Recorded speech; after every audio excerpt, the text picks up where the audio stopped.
As America self-isolates, businesses are starting to buckle, and the Trump administration is attempting a quick fix in an effort to avert a crisis. We're looking at sending checks to Americans immediately. And what we've heard from hardworking Americans, many companies have now shut down, whether it's bars or restaurants. Americans need cash now, and the president wants to get cash now. And I mean now, in the next 2 weeks. The bank checks of $1,000 each are part of a $1 trillion aid package that the White House is negotiating with Congress, which is expected to include a cut to the payroll tax, loans to small businesses, as well as $50 billion in aid to the airline industry. While Congress works well into the night, the rest of the country may soon not be allowed out of the house. Talk of a nationwide curfew is growing. More than 7 million residents in San Francisco have already been ordered to stay home. Other cities, like New York, may soon follow suit. I think New Yorkers should be prepared right now for the possibility of a shelter-in-place order. It has not happened yet, but it is definitely a possibility at this point.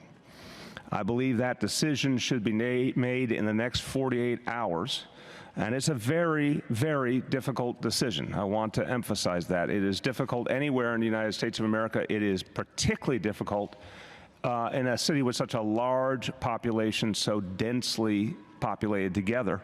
But it's not all doom and gloom. Amazon has announced it's hiring an extra 100,000 workers to help to deal with a surge in online shopping and giving raises to its current employees who are working despite coronavirus concerns. Welcome news not just for Amazon, but also to those in the service, travel and entertainment industries, many of whom fear they may be out of a job before this crisis is over. All of this comes in the midst of an election year, and the coronavirus is already impacting politics. The governor of Ohio is delaying the state Democratic presidential primary, due to be held today until June, making Ohio the fourth state to take such action, though it's easy to see why. Monday saw the largest number of coronavirus deaths in any one day in the US, and officials have intensified their call for social distancing in a desperate attempt to prevent America from following in the footsteps of Europe. Sally Ayhan, TRT World, Washington. Well, for more on what's happening in the US, Santosh Rao joins us now from Princeton, New Jersey. He's the head of research at Manhattan Venture Partners. Welcome back to Money Talk, Santosh. Now, before we examine Donald Trump's $1 trillion stimulus package, can I just ask you about the markets? Because, as we know, turmoil has just returned to Wall Street. The circuit breaker has been activated there, prompting a halt in trading because of these sharp losses, which was in sharp contrast to what we saw in Tuesday, when we saw markets regained some ground after Monday's horror session. Can you tell us, why are investors selling off once more? Yeah, thanks for having me. I think they're a combination of events. I think the fear factor has taken over. There's a liquidity crunch. People just want to just get their money out.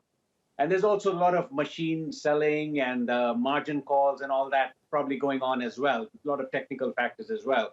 But I think overall, I think the fear of losing money has been more than all the stimulus packages coming in. People are just worried that they may not have their jobs and the economy is just going to get worse, which recession is definitely on the cards. I think all the economists have called that already. But I think the whole issue is it going to be a long recession, a short recession?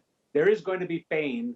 So the government is trying to kind of smoothen the loss, the impact. So we'll see where it plays out. At this point, it's just just soften the blow, keep it together, do the social distancing, flatten the curve like they've been saying all along. So just kind of hold it down till we find a cure. Now, this sell-off has returned to markets despite the Trump administration proposing this huge stimulus package worth $1 trillion, which includes cash handouts to millions of Americans, as well as support for industry across the country.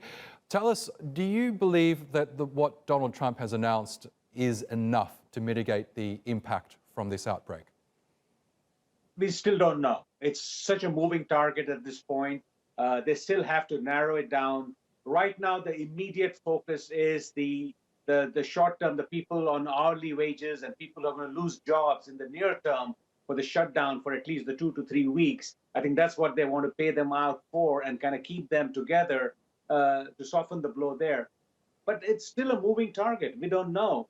The Treasury does not have the money to bail out every industry and every person. That's for sure. So I think you have to figure out. It's going to go through a lot of iterations. Do you give out handouts? Do you give them grants? Do you give out loans, interest-free loans? Do you defer payments? There's so many things to be worked out.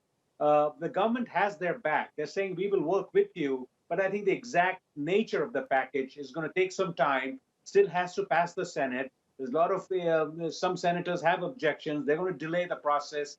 So all that is going on. But I think in the end, there is going to be some package out there that will ride the short term. But in the long term, they still have to come back, and we'll see how it plays out. But it's a moving target. They're taking it as it comes, trying to soften the immediate blows and kind of tackle with the long term later on. Now, this current outbreak is being compared to the 2008 financial crisis in terms of the extent of the shock to the US economy. How do you believe this compares with the events of 2008? Is it better or worse, for want of a better word? Yeah, I think the fear factor is worse. 2008 was different.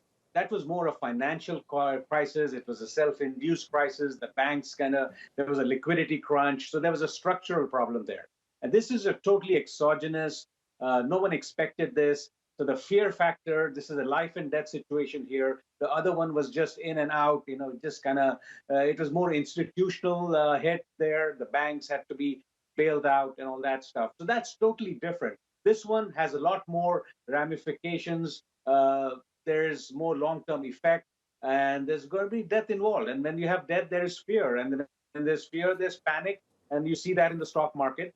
You see in the government's reacting. Luckily, I think the government has been on top of it, though they missed out on maybe 2 or 3 weeks earlier. They could have come in earlier, but they had no idea how bad this was going to be. They did not get enough information from China or whoever. I think the blame game is going on. We don't know what the right situation is. But overall, they came late, but they are tackling it full on. It's in a war footing at this point, so to speak. And they're pulling all the stops to make sure that we attack them and kind of stop this virus from growing. They're not going to eliminate it, but they're just going to soften it and elongate it till we find some kind of a cure. Okay, Santosh Rao, we'll see what happens to Donald Trump's proposed stimulus package. Thank you so much for your analysis, as always.